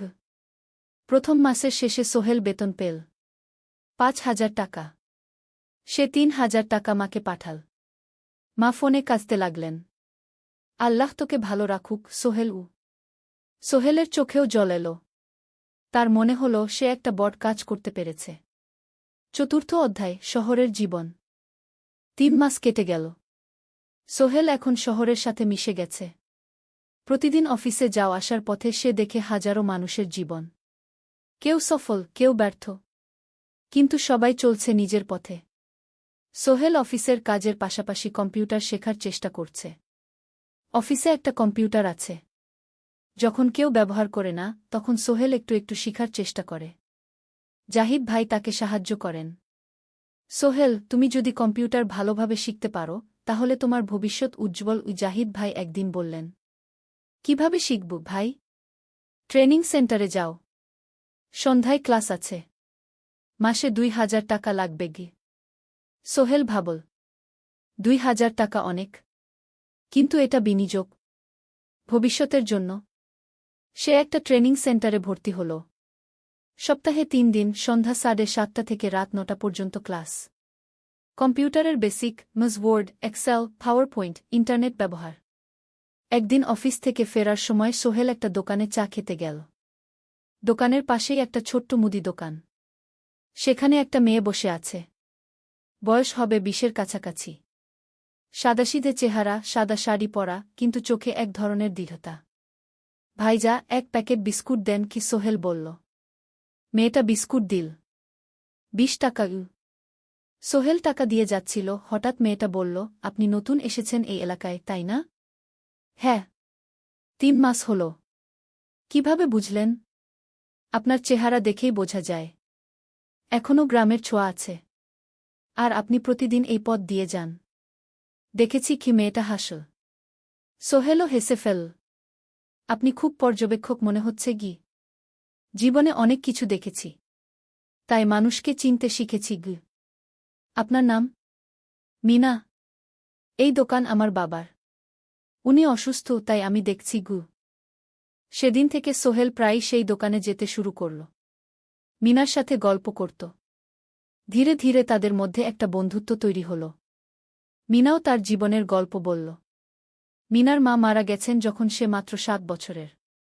বাবা আব্দুল হামিদ একা হাতে মিনাকে বড় করেছেন। মুদি দোকান দিয়ে সংসার চালান। মিনা কলেজে পড়ে, অনার্স সেকেন্ড ইয়ার। সকালে কলেজে যায়, দুপুরে ফিরে এসে দোকান সামলায়। বাবার হার্টের সমস্যা আছে, তাই ভারী কাজ করতে পারেন না। তোমার স্বপ্ন কি? একদিন সোহেল জিজ্ঞেস করল। গ্র্যাজুয়েশন শেষ করে একটা ভালো চাকরি করব। তারপর বাবাকে ভালো চিকিৎসা করাব। তুমি? আমিও চাকরি করে পরিবারকে ভালোভাবে দেখভাল করতে চাই। মা আর বোনকে নিয়ে শহরে আনব একদিন গু। দুজনেই নিজেদের স্বপ্নের কথা বলতে গিয়ে বুঝল তাদের স্বপ্ন অনেকটা একই রকম। পঞ্চম অধ্যায়, বিপদ। ৬ মাস কেটে গেল। সোহেল এখন আলী সাহেবের খুব প্রিয় কর্মচারী। সে শুধু চা বিস্কুট দেওয়ার কাজই করে না, এখন কম্পিউটারেও কিছু কাজ শিখেছে। ছোটখাটো টাইপিং, ডেটা এন্ট্রি, এসব করতে পারে। আলী সাহেব খুশি হয়ে তার বেতন বাড়িয়ে ৮,০০০ টাকা করে দিয়েছেন। একদিন রাতে সোহেল অফিস থেকে ফিরছিল। সেদিন একটু দেরি হয়ে গেছে। রাত প্রায় ৯টা। সাধারণত সোহেল সন্ধ্যা ৭:৩০টায় ফিরে। কিন্তু সেদিন অফিসে একটা জরুরি কাজ ছিল। বাস থেকে নেমে সোহেল বাড়ির দিকে হাঁটছিল। হঠাৎ একটা অন্ধকার গলিতে ৩ জন লোক তাকে ঘিরে ধরল। তাদের চেহারা দেখেই বোঝা যাচ্ছিল ভালো উদ্দেশ্য নিয়ে আসেনি। টাকা দে। তাড়াতাড়ি, একজন বলল। তার হাতে একটা ছুরি। সোহেল ভয় পেয়ে গেল। ভাই, আমার কাছে খুব কম টাকা আছে গি। যা আছে দে। তাড়াতাড়ি করো। সোহেল কাঁপতে কাঁপতে তার পকেট থেকে ৫ টাকা বের করে দিল। এই টাকা দিয়ে সে বাজার করবে ভেবেছিল। কিন্তু ছিনতাইকারীরা সন্তুষ্ট হল না। শুধু ৫ টাকা? তোর ব্যাগে কি আছে? তারা সোহেলের ব্যাগ কেড়ে নিল। ব্যাগে ছিল তার মোবাইল, কম্পিউটার ট্রেনিং সেন্টারের সার্টিফিকেট আর কিছু গুরুত্বপূর্ণ কাগজপত্র। না ভাই, ব্যাগটা ফেরত দেন। ওতে আমার জরুরি জিনিস আছে। মোবাইল নিয়ে নেন, কিন্তু ব্যাগটা দেন গু। কিন্তু ওরা শুনল না। একজন সোহেলকে জোরে ধাক্কা দিল। সোহেল পড়ে গেল। মাথা রাস্তার কংক্রিটে ধাক্কা লেগে গেল। রক্ত বের হল। ৩ জন দৌড়ে পালিয়ে গেল। কিছুক্ষণ সোহেল অজ্ঞান হয়ে পড়ে রইল। তারপর ধীরে ধীরে জ্ঞান ফিরল। মাথায় প্রচণ্ড ব্যথা। সে উঠে দাঁড়ানোর চেষ্টা করল, কিন্তু মাথা ঘুরছিল। কোনোমতে একটা দেয়াল ধরে দাঁড়াল। একজন পথচারী তাকে দেখে থামল। কি হয়েছে ভাই? ছিনতাই হয়েছে গি? এসো, আমি তোমাকে হাসপাতালে নিয়ে যাই। কিন্তু সোহেল রাজি হল না। না, ঠিক আছি। বাড়ি যেতে পারব। সে কোনোমতে করিম মামার বাড়িতে পৌঁছাল। দরজা খুলেই সালমা আপা চিৎকার করে উঠলেন। ও আল্লাহ! কি হয়েছে? করিম মামা দৌড়ে এলেন। সোহেলকে ভেতরে নিয়ে গেলেন। তার মাথায় জল ঢেলে রক্ত পরিষ্কার করলেন। ক্ষতটা বেশ গভীর। হাসপাতালে যেতে হবে কি? করিম মামা বললেন। তারা একটা অটোরিকশা নিয়ে নিকটস্থ হাসপাতালে গেলেন। ডাক্তার সোহেলের মাথায় ৩টা সেলাই দিলেন। বলল, ১ সপ্তাহ বিশ্রাম নিতে হবে। কোনো ভারী কাজ করা যাবে না। হাসপাতাল থেকে ফিরে সোহেল শুয়ে রইল। তার মনে হচ্ছিল সবকিছু শেষ হয়ে গেছে। মোবাইল চলে গেছে, গুরুত্বপূর্ণ কাগজপত্র চলে গেছে। এখন ১ সপ্তাহ অফিস করতে পারবে না। পরদিন সকালে করিম মামা আলী সাহেবকে ফোন করে সব জানালেন। আলী সাহেব বললেন, ঠিক আছে। সোহেল ভালো হয়ে এলে আসবে। চিন্তার কিছু নেই গি। মিনা যখন এই খবর শুনল, সে সন্ধ্যায় সোহেলকে দেখতে এল করিম মামার বাড়িতে। সাথে এনেছিল কিছু ফল। কি হয়েছিল? মিনা চিন্তিত গলায় জিজ্ঞেস করল। সোহেল সব বলল। মিনা রেগে গেল। এই শহরে এখন অনেক অপরাধ বেড়ে গেছে। পুলিশ কিছু করে না। তুমি পুলিশে রিপোর্ট করেছ? না। লাভ নেই। তবুও করা উচিত। তোমার মোবাইলটা হয়তো খুঁজে পাওয়া যাবে গি। করিম মামা সোহেলকে নিয়ে পুলিশ স্টেশনে গেলেন। জেনারেল ডায়েরি করলেন। কিন্তু পুলিশ খুব একটা আশা দিল না। দেখি কিছু করা যায় কিনা গু। সোহেল বুঝল মোবাইল আর ফিরবে না। সেই ১ সপ্তাহ সোহেলের জীবনের সবচেয়ে কঠিন সময় ছিল। সে শুধু শারীরিকভাবেই ক্ষতিগ্রস্ত হয়নি, মানসিকভাবেও ভেঙে পড়েছিল। প্রতিরাতে দুঃস্বপ্ন দেখত। সেই ৩ জন ছিনতাইকারীর মুখ ভুলতে পারছিল না। মিনা প্রায় প্রতিদিন আসত। তাকে সাহস দিত। তুমি হাল ছেড়ো না সোহেল। জীবনে এরকম খারাপ সময় আসে। কিন্তু এটা কাটিয়ে ওঠাই হলো আসল বীরত্ব। সোহেলের মা গ্রাম থেকে ফোন করতেন। করিম মামার মোবাইল থেকে। তুই ভালো আছিস তো? সোহেল মাকে সব সত্যি বলেনি। শুধু বলেছে, হ্যাঁ মা, ভালো আছি। একটু জ্বর হয়েছিল। এখন ভালো। ১ সপ্তাহ পর সোহেল আবার অফিসে গেল। আলী সাহেব তাকে দেখে খুশি হলেন। কেমন আছো? ভালো আছি স্যার। ঠিক আছে। তবে প্রথম কয়েকদিন হালকা কাজ করবে গু। সোহেল আবার কাজে মন দিল। কিন্তু একটা জিনিস তাকে খুব কষ্ট দিচ্ছিল, তার মোবাইল নেই। মায়ের সাথে কথা বলতে পারছে না নিয়মিত। করিম মামার মোবাইল চাইতে সংকোচ লাগে। একদিন জাহিদ ভাই তাকে ডাকলেন। সোহেল, আমার একটা পুরনো মোবাইল আছে। তুমি ব্যবহার করো? না ভাই, আমি নাও। আমার কাজে লাগছে না। তুমি রাখো গু। সোহেল কৃতজ্ঞতায় প্রায় কেঁদে ফেল। ধন্যবাদ ভাই। মোবাইল পেয়ে সোহেল প্রথমেই মাকে ফোন করল। মা খুব খুশি হলেন। এতদিন ফোন করিসনি কেন? মা, মোবাইলটা নষ্ট হয়ে গিয়েছিল। নতুন নিয়েছি। মায়ের গলায় স্বস্তি ফুটে উঠল। ৬ষ্ঠ অধ্যায়, নতুন সুযোগ। আরও 3 মাস কেটে গেল। সোহেল পুরোপুরি সুস্থ হয়ে গেছে। তার জীবন আবার স্বাভাবিক হয়ে এসেছে। সে এখন কম্পিউটার ট্রেনিং শেষ করেছে, সার্টিফিকেট পেয়েছে। কিন্তু একটা ঘটনা তার জীবনে বড় পরিবর্তন নিয়ে এলো। একদিন সকালে আলী সাহেব তাকে ডাকলেন। সোহেল বসো। সোহেল বসল। মনে একটু ভয় লাগছিল। আলী সাহেব কি তাকে বকবেন? সোহেল, তুমি তো এখন কম্পিউটার চালাতে পারো? জি স্যার, একটু একটু শিখেছি। ভালো। আমি তোমার কাজ দেখছি। তুমি খুব পরিশ্রমী আর সৎ। আমাদের কোম্পানিতে এরকম মানুষের দরকার। সোহেল কিছু বুঝতে পারছিল না। আমি তোমাকে একটা সুযোগ দিতে চাই। আমাদের কোম্পানি একটা ট্রেনিং প্রোগ্রাম চালু করছে নতুন কর্মচারীদের জন্য। 6 মাসের কোর্স। কম্পিউটার অ্যাকাউন্টিং, ভবন নির্মাণের হিসাব নিকাশ, প্রজেক্ট ম্যানেজমেন্ট সব শিখবে। কোম্পানি সব খরচ দেবে। ট্রেনিংয়ের সময় তোমার বেতনও চলবে। রাজি আছো? সোহেল বিশ্বাস করতে পারছিল না। স্যার, সত্যি? আমাকে এত বড় সুযোগ দিচ্ছেন? হ্যাঁ। তুমি ভালো ছেলে, পরিশ্রমী। আমি তোমাকে এগিয়ে দিতে চাই। ভবিষ্যতে তুমি এই কোম্পানির একজন গুরুত্বপূর্ণ কর্মচারী হবে। সোহেল কৃতজ্ঞতায় প্রায় কেঁদে ফেল। ধন্যবাদ স্যার। আমি কঠোর পরিশ্রম করব। আমি জানি। সেদিন সন্ধ্যায় সোহেল মিনার দোকানে গেল। মিনাকে খবরটা দিল। মিনা খুব খুশি হল। তার চোখে জল এসে গেল। তুমি পারবে সোহেল। আমি জানি। সোহেল তার মা আর বোনকেও ফোন করে খবরটা দিল। মা কাঁদতে লাগলেন। তোর বাবা বেঁচে থাকলে কত খুশি হতো। ট্রেনিং শুরু হলো পরের মাস থেকে। প্রতিদিন সকালে 3 ঘন্টা ক্লাস, তারপর বাকি সময় অফিসের কাজ। ক্লাসে 5 জন নতুন কর্মচারী। সবাই তরুণ, উৎসাহী। শিক্ষক ছিলেন একজন অভিজ্ঞ ইঞ্জিনিয়ার। নাম রহিম স্যার। তিনি খুব ভালোভাবে সব কিছু বুঝাতেন। কম্পিউটার অ্যাকাউন্টিং, এক্সেলে জটিল ক্যালকুলেশন, প্রজেক্টের বাজেট তৈরি, সময় ব্যবস্থাপনা সব। সোহেল পুরো মনোযোগ দিয়ে শিখতে লাগল। সন্ধ্যায় বাড়ি ফিরে প্র্যাকটিস করত। করিম মামার ছেলের কাছ থেকে একটা ল্যাপটপ ধার নিত কখনো কখনো। 6 মাস পরে ট্রেনিং শেষ হল। সবাই সার্টিফিকেট পেল। আলী সাহেব একটা অনুষ্ঠান করলেন। সোহেল সেরা পারফর্মার হিসেবে একটা বিশেষ পুরস্কার পেল, 5,000 টাকা বোনাস। আলী সাহেব ঘোষণা করলেন, সোহেল, আজ থেকে তুমি আমাদের জুনিয়র অ্যাকাউন্ট অ্যাসিস্ট্যান্ট। তোমার বেতন 15,000 টাকা। সোহেল অবাক হয়ে গেল।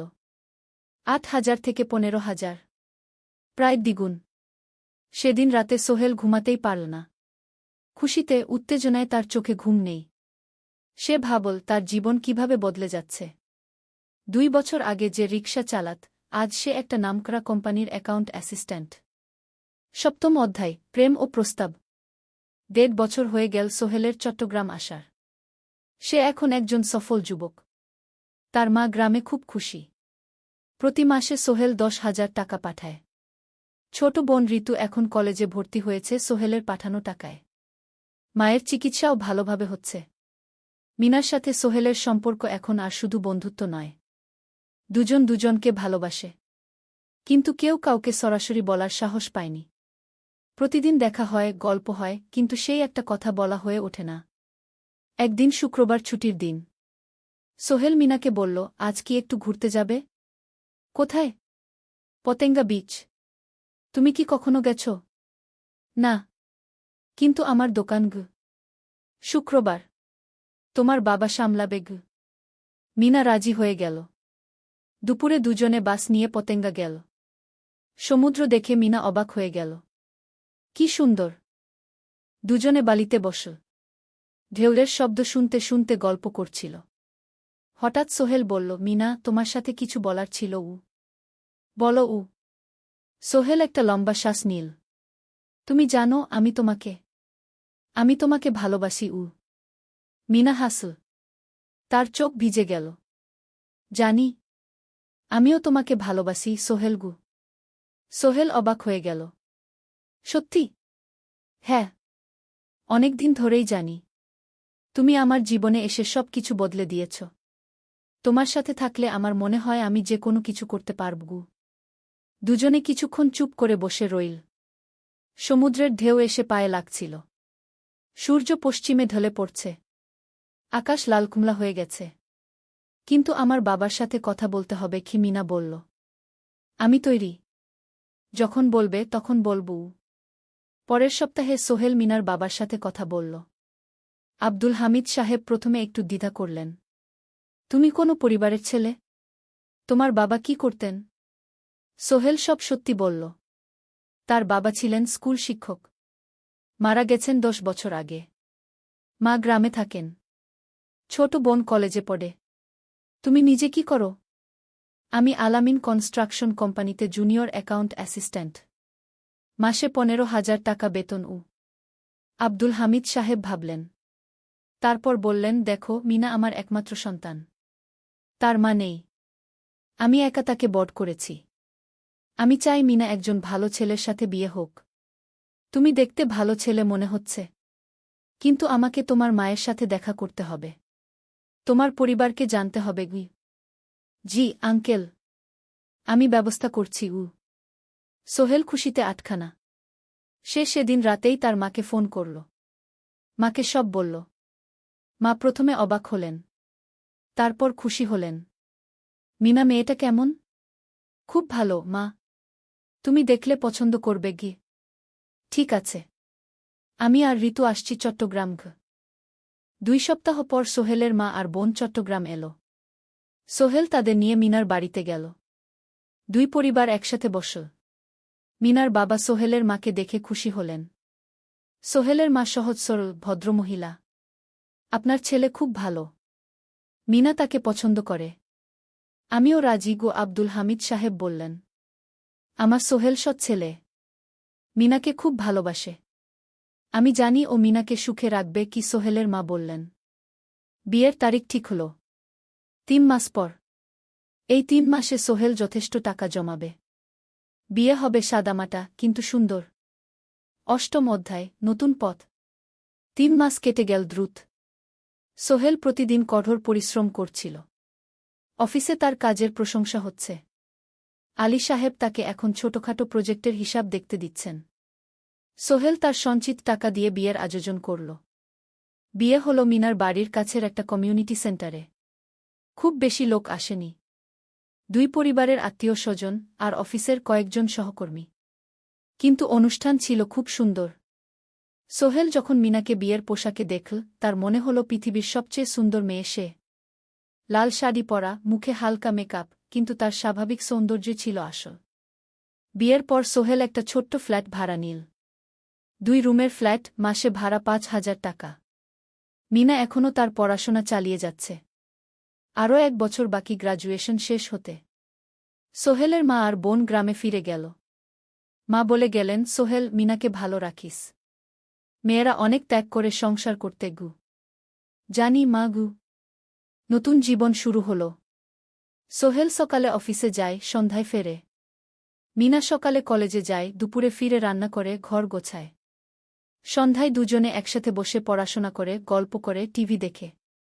জীবন সুন্দর ছিল। কিন্তু চ্যালেঞ্জও ছিল। মাসিক খরচ, ভাড়া 5,000, বাজার 3,000, বিদ্যুৎ গ্যাস 1,000, মায়ের জন্য 5,000, মিনার কলেজের খরচ 1,200। মোট প্রায় 14,000 টাকা। বাঁচত মাত্র 1,000 খানেক। কিন্তু সোহেল হাল ছাড়ল না। সে সন্ধ্যায় একটা কম্পিউটার ট্রেনিং সেন্টারে পার্ট টাইম পড়ানো শুরু করল। সপ্তাহে 3 দিন 2 ঘন্টা করে। এতে মাসে আরও 3,000 টাকা আসতে লাগল। মিনাও বসে থাকল না। সে বাড়িতে বসে কয়েকজন স্কুলের ছাত্রছাত্রীকে টিউশন পড়াতে শুরু করল। মাসে 2,000 টাকা আয়। এভাবে কেটে গেল 6 মাস। দুজন মিলে পরিবার চালাচ্ছে, স্বপ্ন দেখছে। একদিন সোহেল বলল, মিনা, আমি একটা নতুন স্বপ্ন দেখছি। কি? আমি নিজে একটা ছোট্ট কনস্ট্রাকশন কোম্পানি খুলতে চাই। ছোট ছোট প্রজেক্ট নেব। বাড়ি মেরামত, ছোট বিল্ডিং বানানো, এসব। তোমার কি যথেষ্ট অভিজ্ঞতা আছে? আছে। আমি 2 বছর ধরে এই কাজের সাথে জড়িত। অনেক কিছু শিখেছি। আর আলী সাহেবও আমাকে সাহায্য করবেন। কিন্তু টাকা কোথায়? কোম্পানি খুলতে তো অনেক টাকা লাগবে। আমি জমাচ্ছি। আরও 1 বছর কাজ করব। তারপর চেষ্টা করব। মিনা তাকে সমর্থন দিল। তুমি পারবে। তোমার মধ্যে সেই শক্তি আছে কি? নবম অধ্যায়, চ্যালেঞ্জের সময়। কিন্তু ভাগ্য সবসময় অনুকূলে থাকে না। সোহেল যখন স্বপ্ন দেখছিল নিজের কোম্পানি খোলার, তখনই একটা বড় সমস্যা এলো। আলী সাহেবের কোম্পানি একটা বড় প্রজেক্ট পেয়েছিল। একটা 10তলা বিল্ডিং বানানোর কাজ। কিন্তু প্রজেক্টের প্রধান ইনভেস্টর হঠাৎ পালিয়ে গেল। তিনি কোম্পানির কাছ থেকে প্রায় 50 লাখ টাকা নিয়ে গেছেন, কিন্তু কাজ শেষ হয়নি। কোম্পানি বড় ক্ষতির মুখে পড়ল। আলী সাহেব অনেক কর্মচারীকে ছাঁটাই করতে বাধ্য হলেন। প্রায় 10 জনকে চাকরি থেকে বাদ দিলেন। বাকিদের বেতন কমাতে হল। সোহেলকে আলী সাহেব ডেকে বললেন, সোহেল, আমি তোমাকে রাখতে চাই। তুমি বিশ্বস্ত কর্মচারী। কিন্তু তোমার বেতন কমাতে হবে। 15,000 থেকে 10,000। সোহেল মনে মনে চিন্তায় পড়ে গেল। 10,000 টাকায় সংসার চলবে কিভাবে? মায়ের খরচ, ভাড়া, বাজার সব মিলিয়ে তো 14,000 টাকা লাগে। কিন্তু সে কিছু বলল না। ঠিক আছে স্যার। বাড়ি ফিরে সোহেল মিনাকে সব বলল। মিনা চিন্তিত হয়ে গেল। এখন কি হবে? চিন্তা করো না। আমি পার্ট টাইম টিউশনির সময় বাড়াব। আর তুমিও বেশি করে টিউশন নাও। কিন্তু আমার তো পড়াশোনাও আছে গি। জানি। কিন্তু এখন এটাই করতে হবে গু। সোহেল সন্ধ্যায় আরও 2টো জায়গায় পার্ট টাইম কাজ খুঁজল। একটা দোকানে সন্ধ্যায় হিসাব দেখার কাজ পেল। মাসে 2,000 টাকা। আরেকটা জায়গায় সপ্তাহান্তে কম্পিউটার রিপেয়ারের কাজ পেল। মাসে 1,500 টাকা। মিনাও 3 জন নতুন স্টুডেন্ট নিল টিউশনে। তার আয় বাড়ল 2,000 থেকে 3,500-এ। কঠিন সময় ছিল। সোহেল সকাল 8টায় অফিসে যেত, সন্ধ্যা 6টায় ফিরত। তারপর একটু বিশ্রাম নিয়ে 7:30টায় বের হতো পার্ট টাইম কাজে। রাত 10টায় বাড়ি ফিরত। রবি-সোমবার কম্পিউটার রিপেয়ারের কাজ। মিনাও সকালে কলেজে যেত, দুপুরে ফিরে রান্না করত, তারপর বিকেলে টিউশন পড়াত। রাতে খাওয়া দাওয়ার পর পড়াশোনা করত। দুজনেরই শরীর খারাপ হতে শুরু করল। সোহেল একদিন অফিসে অজ্ঞান হয়ে পড়ে গেল। ডাক্তার দেখাতে নিয়ে গেল। ডাক্তার বলল, অতিরিক্ত পরিশ্রম। শরীরে পুষ্টির অভাব। ঠিকমতো খাচ্ছেন না মনে হচ্ছে গি। সত্যি কথা, খরচ বাঁচাতে সোহেল আর মিনা অনেক সময় কম খেত। মাংস মাছ কিনত সপ্তাহে একদিন। বাকি সময় শাকসবজি, ডাল। মিনা সোহেলকে বলল, আর নয় সোহেল। তুমি এভাবে নিজেকে শেষ করে ফেলছ। আমার পড়াশোনা বন্ধ করে দিই। আমি ফুল টাইম চাকরি করি গি। না, সোহেল জোর দিয়ে বলল। তোমার পড়াশোনা বন্ধ হবে না। আরও মাত্র 6 মাস বাকি। তুমি গ্রাজুয়েট হবেই গি। কিন্তু তুমি আমি ঠিক হয়ে যাব। চিন্তা করো না গে। কিন্তু পরিস্থিতি আরও খারাপ হলো যখন সোহেলের মায়ের অসুখ হল। হার্টের সমস্যা। হাসপাতালে ভর্তি করতে হল। খরচ 50,000 টাকা। সোহেলের হাতে এত টাকা কোথায়? সে করিম মামার কাছে ধার চাইল। করিম মামা 20,000 টাকা দিলেন। বাকি 30,000 টাকা সোহেল একটা এনজিও থেকে ঋণ নিল। সুদের হার মাসে 2%। মায়ের চিকিৎসা হল। তিনি সুস্থ হয়ে গেলেন। কিন্তু সোহেল এখন ঋণের বোঝায় পড়ে গেল। প্রতি মাসে 3,000 টাকা করে কিস্তি দিতে হবে। সেই রাতে সোহেল আর মিনা বিছানায় শুয়ে কথা বলছিল।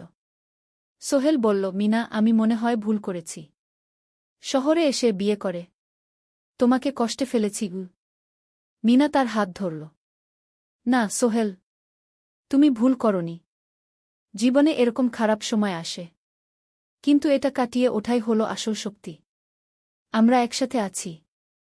একসাথে থাকব। সব কিছু ঠিক হয়ে যাবে। মিনার কথায় সোহেল একটু সাহস পেল। হ্যাঁ, হাল ছাড়া যাবে না। 10ম অধ্যায়, আলোর দিকে। 3 মাস পরে পরিস্থিতি একটু ভালো হতে শুরু করল। আলী সাহেবের কোম্পানি একটা নতুন প্রজেক্ট পেল। একটা স্কুল বিল্ডিং বানানোর কাজ। কোম্পানি আবার স্থিতিশীল হতে শুরু করল। আলী সাহেব সোহেলকে ডেকে বললেন, সোহেল, আমি তোমার কঠোর পরিশ্রম দেখেছি। খারাপ সময়েও তুমি কোম্পানি ছেড়ে যাওনি। আমি কৃতজ্ঞ। আজ থেকে তোমার বেতন আবার 15,000 টাকা। সোহেল খুশি হয়ে গেল। ধন্যবাদ স্যার। মিনাও গ্রাজুয়েশন শেষ করল। ভালো ফলাফল করল। সে এখন চাকরি খুঁজছে। একদিন মিনা একটা প্রাইভেট স্কুলে শিক্ষিকার ইন্টারভিউ দিতে গেল। ইন্টারভিউ ভালো হল। তাকে নিযোগ দেওয়া হল। বেতন 12,000 টাকা। সেদিন সন্ধ্যায় দুজনে মিলে একটা ছোট্ট পার্টি করল। একটা বিরিয়ানি কিনল, কোমল পানীয় কিনল। দুজনে মিলে খেল। আমরা পেরেছি, সোহেল মিনা বলল। হ্যাঁ, আমরা পেরেছি গু। এখন দুজনের মিলিয়ে আয় 27,000 টাকা। খরচ চালানোর পর প্রায় 10,000 টাকা বাঁচে। সোহেল এই টাকা দিয়ে লেন শোধ করতে শুরু করল। পার্ট টাইম কাজগুলো ছেড়ে দিল। শরীরের যত্ন নেওয়া শুরু করল। আরও 6 মাস পরে সোহেলের কাছে একটা বড় সুযোগ এল। আলী সাহেব একদিন তাকে ডাকলেন। সোহেল, তুমি কি নিজের ব্যবসা করতে চাও? স্যার, আমি তোমাকে একটা ছোট্ট প্রজেক্ট দিতে চাই। একটা 3 তলা বিল্ডিংয়ের কনস্ট্রাকশন। তুমি ম্যানেজ করবে। আমি শুধু সুপারভাইজ করব। লাভের 50% তোমার গু। সোহেল ভাবল, এটা একটা বড় সুযোগ। কিন্তু ঝুঁকিও আছে। যদি কাজটা ভালোভাবে না হয়? স্যার, আমি চেষ্টা করব। কিন্তু যদি ভুল হয়? ভুল হবে না। আমি তোমার উপর বিশ্বাস রাখছি। তুমি পারবে গু। সোহেল রাজি হয়ে গেল। এই প্রজেক্ট তার জীবনে টার্নিং পয়েন্ট হতে পারে। 11 অধ্যায়, স্বপ্ন পূরণের পথে। পরের 6 মাস সোহেল খুব কঠোর পরিশ্রম করল। প্রজেক্টটা ম্যানেজ করা সহজ ছিল না। শ্রমিক নিযোগ, ম্যাটেরিয়াল কেনা, কাজের তদারকি, সময়মতো কাজ শেষ করা, সব দায়িত্ব তার। প্রথম 2 মাস খুব চাপের মধ্যে গেল। একদিন একজন শ্রমিক কাজ করতে গিয়ে আহত হল। সোহেল তাকে হাসপাতালে নিয়ে গেল, তার চিকিৎসার খরচ দিল। এতে প্রজেক্টের বাজেট একটু বাড়ল, কিন্তু সোহেল জানত এটা করা দরকার। আরেকদিন ভুল ম্যাটেরিয়াল ডেলিভারি হল। সোহেল সেগুলো ফেরত পাঠাল, সঠিক জিনিস আনাল। এতে 3 দিন দেরি হল, কিন্তু কাজের মান ঠিক রইল। মিনা তাকে সবসময় সাপোর্ট করছিল। সে এখন চাকরিতে স্থিতিশীল।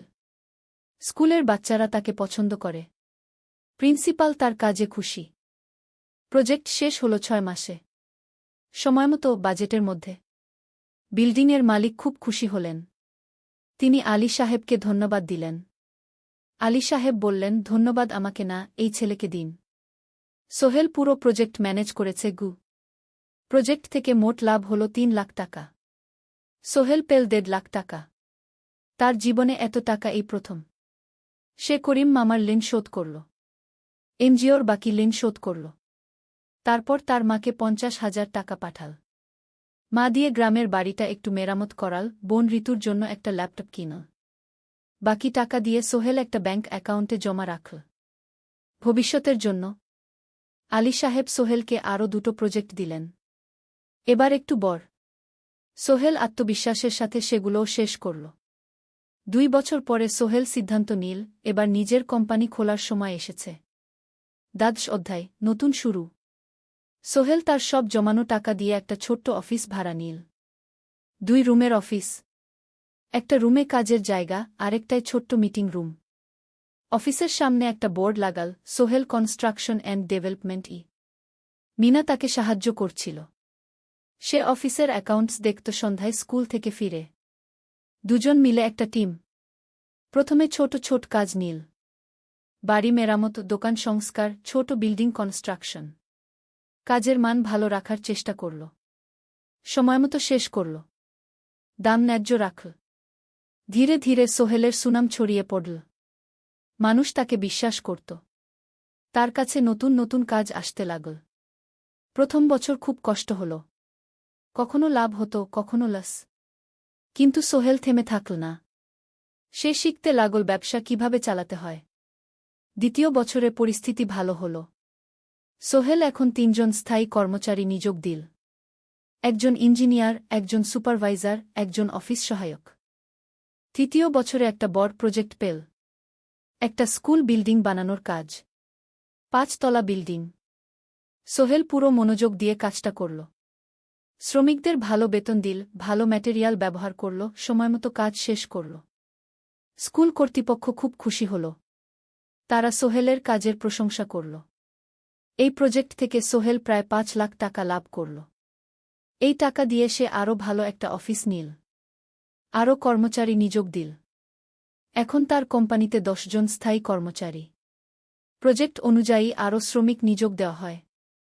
13 অধ্যায় পরিবার। এদিকে সোহেল আর মিনার সংসারেও খুশির খবর এল। মিনা গর্ভবতী। 9 মাস পর তাদের একটা মেয়ে হল।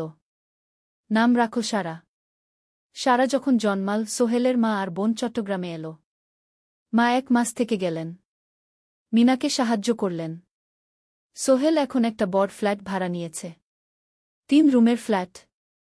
একটা রুমে সোহেল, মিনা, একটায় সারা, আরেকটায় অতিথি রুম। মায়ের জন্য সোহেল সিদ্ধান্ত নিল তাকে চট্টগ্রামে নিয়ে আসবে। গ্রামে একা থাকা ঠিক না।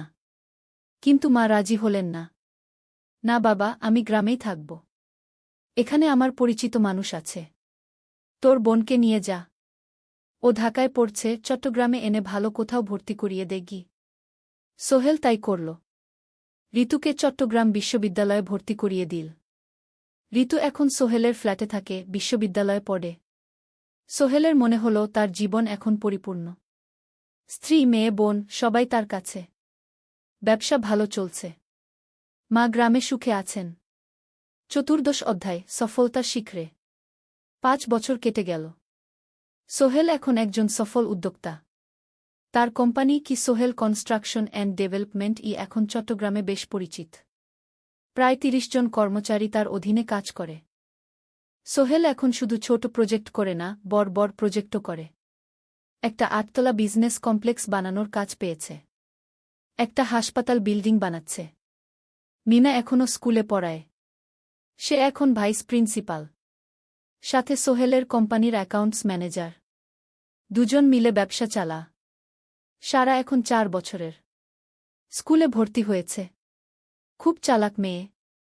ঋতু বিশ্ববিদ্যালয় থেকে গ্রাজুয়েট হয়ে একটা ব্যাংকে চাকরি পেয়েছে। একদিন আলী সাহেব